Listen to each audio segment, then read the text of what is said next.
Bon, aujourd'hui, on passe à un autre module.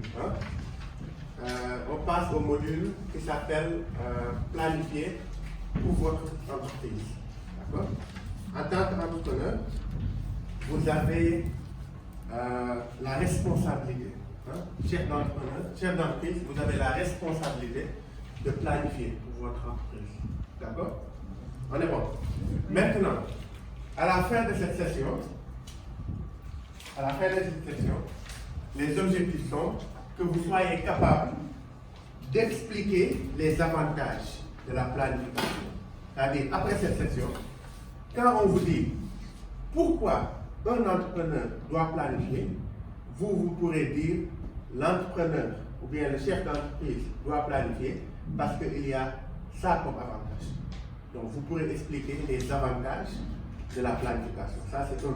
Okay? Le deuxième objectif est que vous allez pouvoir être capable de faire, c'est que vous allez pouvoir décrire les étapes prises lors de l'élaboration des plans d'affaires.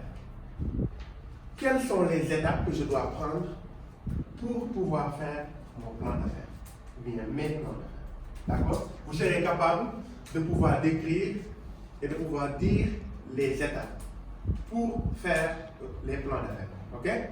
En troisième lieu, vous serez capable d'élaborer ces plans pour votre entreprise. C'est une chose de pouvoir dire que l'étape 1, il faut faire ça, l'étape 2, il faut faire ça, l'étape 3. Mais on va faire une pratique ici, ensemble, où chacun de vous le fera pour son entreprise. D'accord? Et enfin, en quatrième lieu, nous allons utiliser les plans pour améliorer vos entreprises. OK? C'est bon? Donc, c'est ça les 4 objectifs que nous allons regarder ensemble. D'accord? Si vous avez besoin de noter, ceci, c'est les objectifs que nous voulons atteindre aujourd'hui. OK? C'est les principaux objectifs que nous allons tenter d'atteindre ensemble.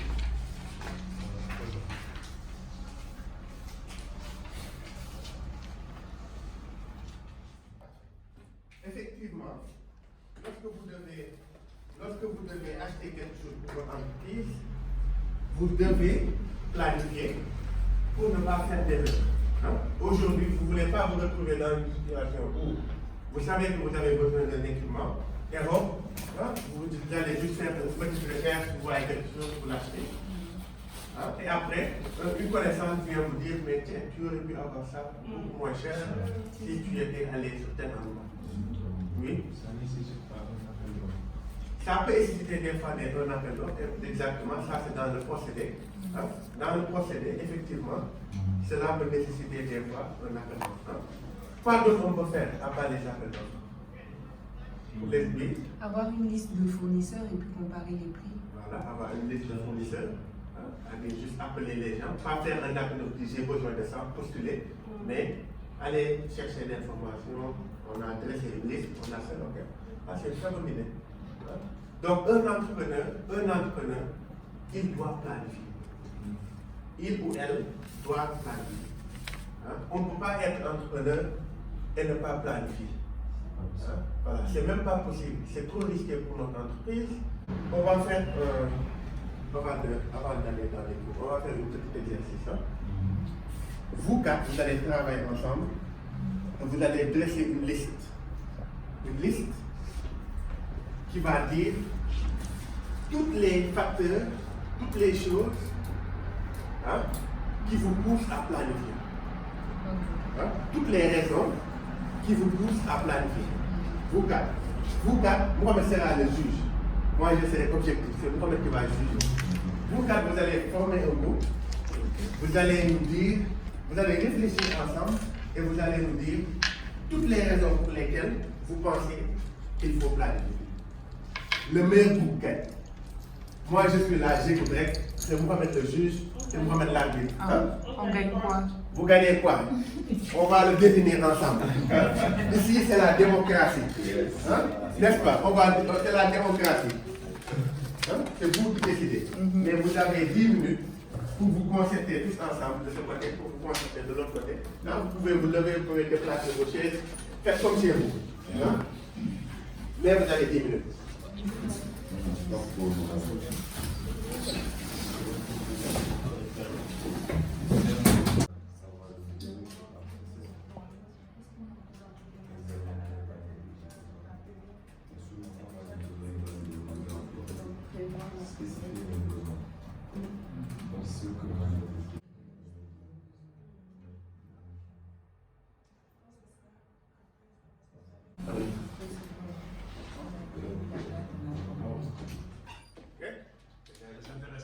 Les investisseurs et les intéressés.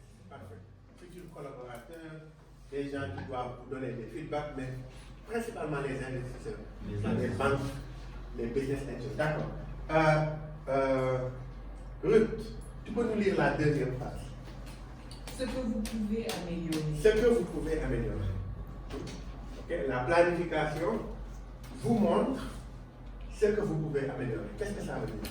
Ça veut dire que quand je fais une planification, je peux voir les manques. Ok? Prisca, pour le troisième. À quel point votre entreprise peut être performante dans le futur? À quel point votre entreprise peut-être être performante pour le futur. Hein? Qu'est-ce que ça vous dit, cette phrase? Pourquoi planifier peut vous montrer à quel point votre entreprise peut être performante dans le futur? On aura un aperçu de tous les gains qu'on pourra avoir. Oui. Aussi les forces de chacun. Ok. Les forces de chacun, mais de qui? Qui est chacun? C'est nous, c'est notre personnel, c'est qui? Oui, le personnel, tout. D'accord. Alors, tu voulais dire quelque chose? Les processus. Oui. Les processus? Les processus de la production. Les processus de la production. Par exemple, moi, j'ai mon entreprise. Je suis en train de planifier. Je fais quoi? Dites-moi quelque chose, juste un exemple. Quoi? Juste donnez-moi un exemple. Hein? Juste un exemple pour Oui, la oui. planification. Juste un exemple d'entreprise. N'importe laquelle. L'entreprise de nettoyage. L'entreprise de nettoyage. Je suis en train de faire ma planification pour le futur. Aujourd'hui, on est en novembre. Je sais que l'Harmattan arrive. Que chaque année, à la fin de chaque décembre, au début de chaque janvier, il y a une vague de poussière qui nous arrive de l'Est. Ça prend un peu le désert Sahara, ça prend toute la poussière au Mali et ça nous l'apporte. Ça, je le sais. Okay? Donc, je sais qu'il y aura beaucoup de maisons, intérieures comme extérieures, qui vont souffrir de cette poussière. Même les gens tombent malades à cette période. Donc, moi, je sais à l'avance que durant ce mois, il y aura des personnes qui seront susceptibles de m'appeler parce que, tout simplement, ils ont besoin de mon service. D'accord. On est bon. Un autre exemple. N'importe là. Entreprise de livraison. Entreprise de livraison. Ok? Moi, je suis en train de faire ma planification. Hein? Je suis en train de faire ma planification. Et je sais que je suis à Dakar. Je suis à Dakar. Hein? On était en plein Covid. Hein? J'ai des échos que l'État va bientôt lever le couvre-feu. Hein? Donc, je sais que je peux continuer à travailler après cela durant la nuit. Et je sais que les gens vont peut-être aller acheter, commander peut-être des choses à manger le soir et je pourrais profiter de cela pour les livrer. Hein? De même aussi, hein, dans l'année, durant l'année, il y a des moments où, par exemple, il y a le Magal qui arrive, ou bien il y a la Tabaski qui arrive, ou bien bientôt Noël, les gens vont devoir acheter des cadeaux, Moi, je sais que c'est un moment où les gens qui vont travailler n'auront peut-être pas le temps d'aller faire tout ça, mais ils peuvent parler à la boutique et me dire, hey, si tu vas là-bas sur place, tu peux payer pour moi. Et si tu reviens, moi je peux te rembourser ce que tu as payé et te payer la livraison. Donc planifier dans le futur nous aide à être vite. Est-ce que ça vous permet de savoir pour l'entreprise la période où elle fait plus de chiffre d'affaires? Voilà, exactement. C'est-à-dire qu'on est en train de planifier, on n'a pas encore, on ne sait pas ce qui arrive, hein? mais on fait une estimation. Ok, on estime que durant le mois où il y aura le Magal, durant le mois où il y aura le Ramadan, hein, il est fort possible que je fasse beaucoup plus de gains dans ta norme, oui. Comme le poisson. Comme le poisson. D'accord. C'est ça. Hein? Le poisson, Oui. pendant ces événements, c'est vraiment beaucoup. C'est ça. C'est ça, parce que les gens, ils cuisinent pour énormément de monde. Et ils ont besoin d'acheter beaucoup plus que d'argent. Combien d'argent va rentrer et sortir de votre entreprise? Ça, bon, c'est clair, quoi. On n'a même pas besoin de regarder. D'accord, on est bon. Maintenant, les sangs, les gens, c'est poissonnerie de luxe. Plus Et tu as 1% bon. sur le chiffre d'affaires. Oui, ok. Et toi, excusez quoi. Donc, ça c'est vraiment comment la planification peut-elle améliorer votre entreprise. Hein? C'est bon, vous avez pris note. D'accord. Maintenant, on va voir quels sont les plans les plus utiles. Parce que quand on parle de planification, il faut comprendre qu'on a différents types de planification. Hein? On a une planification générale de l'entreprise, certes, mais on peut faire plusieurs plans. Hein? Maintenant, cher Omar, Madame Khan, Sen, Mohamed, quels sont les plans qu'on peut faire? Vous avez fait tout ça, hein? Quels sont les plans? Plan de trésorerie, par exemple. Plan de trésorerie.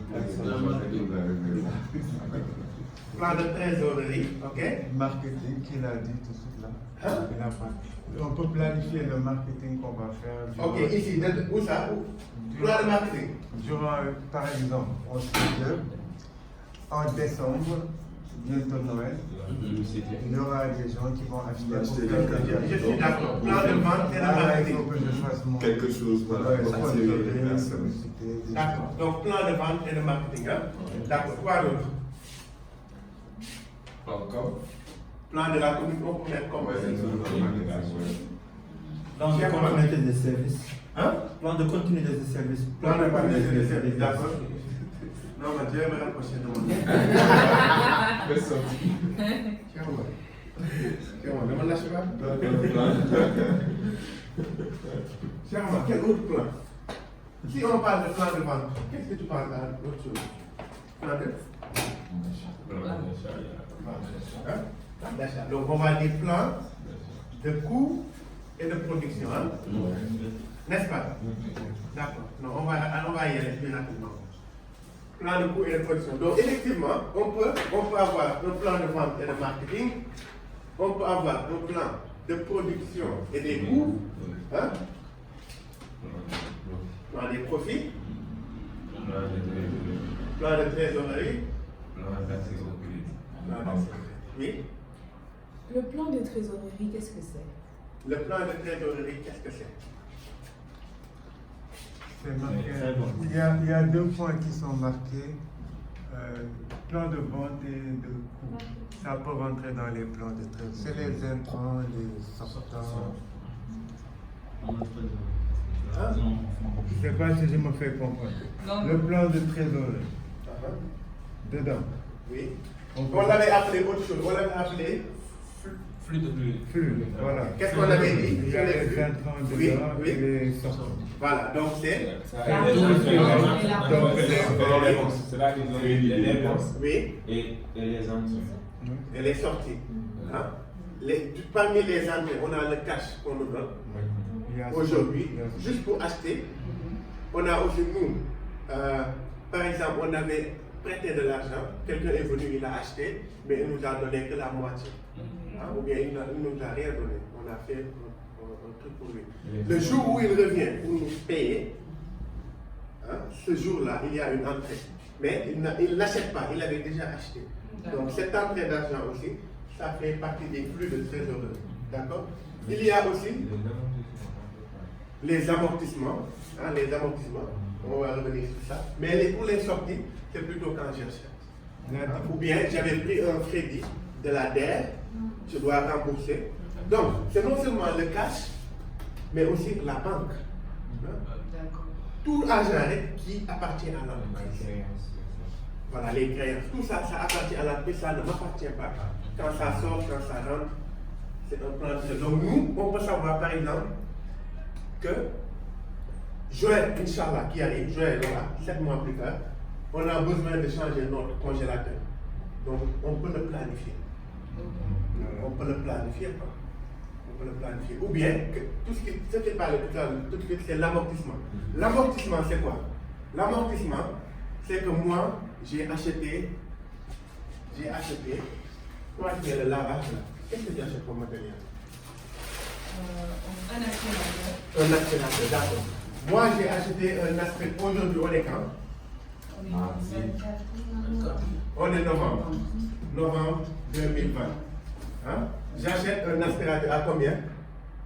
200 000. 200 000. Il est neuf, hein? 200 000, oui. Non, je parle de 9. Oui, 200 000. Hein? 200 000, d'accord? Ok?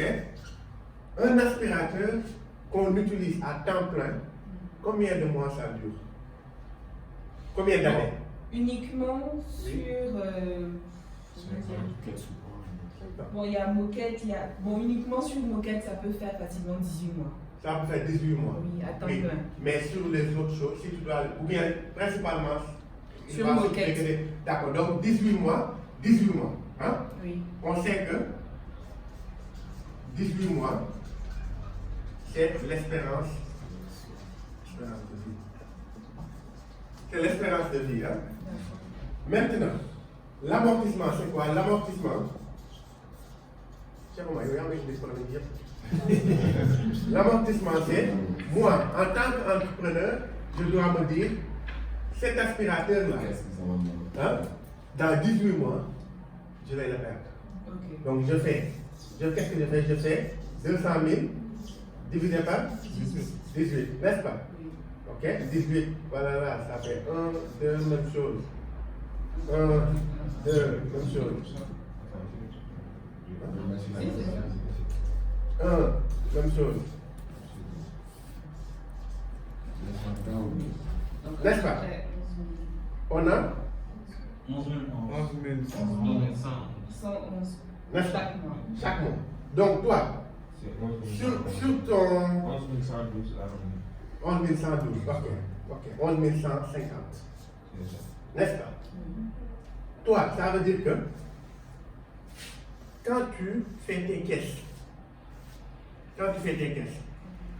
on est novembre, décembre, janvier, février, mars. Quand tu fais tes caisses, hein, tu as les entrées et les sorties, hein, n'est-ce pas? Hein, et d'autres choses. Mais pour les sorties, tu vas mettre toutes les dépenses que tu fais dans le mois. Par exemple, j'ai acheté omo, j'ai acheté détergent, hein? J'ai payé les salaires, hein? Tous les coûts fixes, tous les variables indirectes, hein? J'ai loué, hein, l'espace, mais aussi tu mets l'amortissement. Tu mets amortissement, aspirateur, hein? 11 150. Décembre, 11 150. Tu sors de l'argent de l'entreprise, hein? Mais quand je le sors, je le garde sur moi. Non, tu le mets à côté dans la caisse, tu ne touches plus. Tu vas à la banque, quand tu vas à la banque, mais l'argent que l'entreprise a gagné ce mois-ci, que tu veux sauvegarder, tu y mets aussi les 11 150 comme amortissement. Pourquoi? Même chose pour les motos. Hein? Pourquoi? Parce que ce que tu veux pas, c'est qu'un jour l'aspirateur tombe en panne, parce que les 18 mois sont passés, et que maintenant tu dois réfléchir sur où ton budget. Trouver l'argent et le payer. Peut-être que tu vas prendre de ton propre salaire, peut-être que tu vas prendre le salaire de quelqu'un, ça va être stressant. Maintenant, pour éviter tout ça, un entrepreneur, ce qu'il fait, tous les mois, il divise sa moto, il dit, ce moto-là, dans 2 ans, 3 ans, je veux le changer. C'est l'amortissement. Hein? C'est l'amortissement. Donc, tu mets à côté de l'argent à côté. Tous les mois, tu prends de l'argent et après les 18 mois, non seulement tu peux acheter un nouveau, mais tu revends ça. Parce que l'entrepreneur ne perd jamais. Jamais il ne perd. Jamais. C'est planifié. Oui, bien sûr.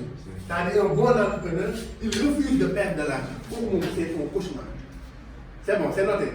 C'est aujourd'hui que j'ai Il faut compris. me payer. Non, je dois applaudir M. Camara, c'est aujourd'hui que j'ai compris l'amortissement. C'est assez simple. Après, on va Il faut payer cher pour madame. Parce que lui qui a vendu les argent.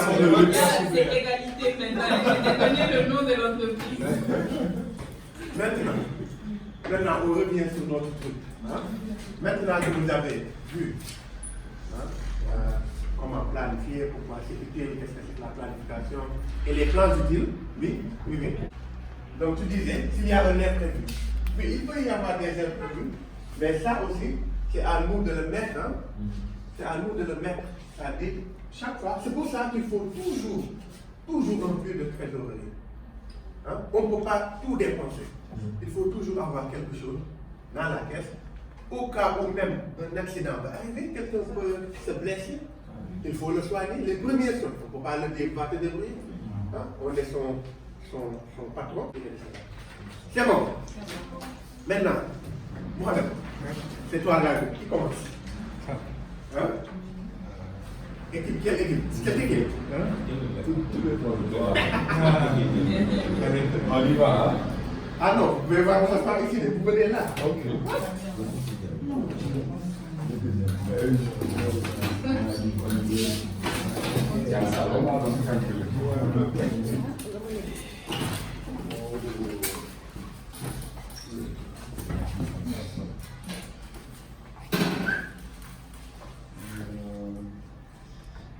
Donc, avec mes collègues, on a discuté sur le plan pour la journée de l'entrepreneuriat. Et donc, on a jugé en premier qu'il faudrait s'informer déjà sur les besoins de la journée, ce qu'on a besoin. Quand on parle de besoins, il y a plusieurs aspects.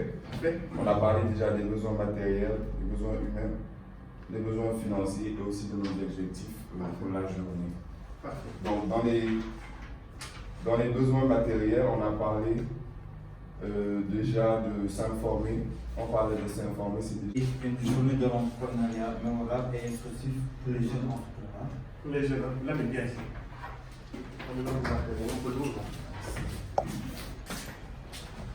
Donc, en premier lieu, on s'est dit qu'on va former l'équipe. Ensuite, prévoir la période pour voir quelle semaine on va prendre pour ne pas embrouiller les autres. Trouver le thème de la journée. C'est laisser la liste. Oui. Ok. Prévoir la période. Ensuite, trouver le thème de la journée, puisque c'est une journée. Ensuite, c'est établir la liste des besoins. C'est une tactique de c'est une violence. bonne Alors, Mohamed, En fait, eux deux, ils font la même chose. ils font la même chose. Hein? Ils ont dit les Ils ont mêmes dit points. les mêmes Mais points. eux, ils ont parlé d'évaluation des risques. Et une formation. Est-ce qu'eux, ils ont parlé des risques? Et ils n'ont pas formé, et ils n'ont pas Parlé des évalué risques. les risques. Oui. Et quand on planifie quand même, il faut qu'on se dise, hey. Mais eux, ils ont prévu un plan B. Voilà. Ça, c'est là où je voulais venir. C'est-à-dire, si tout ça ne marche pas, Il y a, il y a des alternatives. il y a des alternatives. Ok. Donc, qu'est-ce que tu leur donnes comme point? Comme point. La commission électorale. Bon, je confierai à vous deux Oui. le travail. Donc, ok. Donc, il n'y a pas de gagnant. Il n'y a pas de. Égalité. Oh, Au deuxième tour. Non, mais j'ai pas fini avec vous. Bon, on garde les équipes. J'ai pas fini avec vous. C'est après.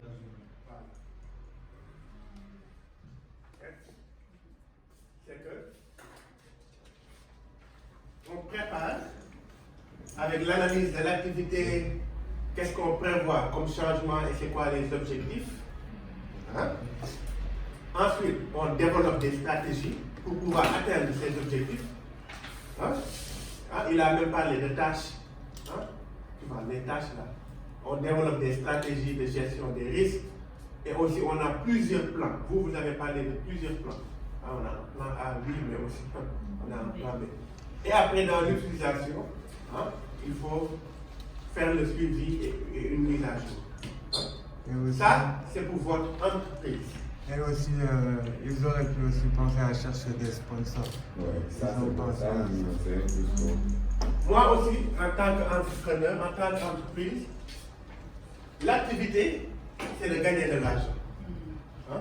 Donc, c'est produire ce que je fais ou bien faire des services. D'accord? Hein?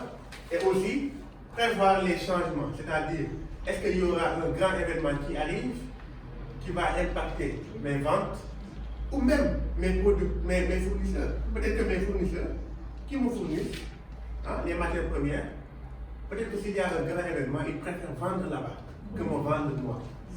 Hein? Peut-être que je dois anticiper et faire un stock maintenant. Parce que si je n'ai pas le stock maintenant, dans 1 mois ou 2 mois, si je vais là-bas, ils vont me dire c'est déjà fini. Les gros, ils sont tout pris. D'accord? Et ensuite, c'est de savoir nos objectifs. Hein?